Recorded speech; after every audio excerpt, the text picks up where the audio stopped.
Guys, ngoja niwaambie kitu kimoja. Kipindi Ibenge anasajiliwa Azam, nilimuona Azam kabisa akienda kutoa ubingwa wa NBC kutokana na rekodi ya kocha Ibenge.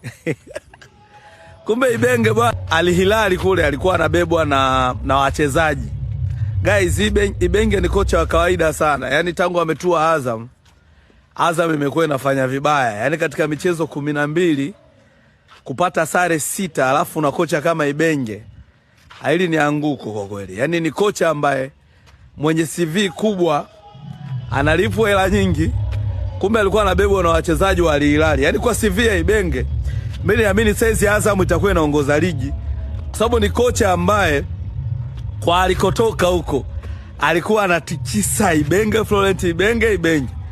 Kumbe mwanangu kule alipokuwa alikuwa anabebwa na wachezaji. Ni kocha mwenye kiwango cha kawaida sana.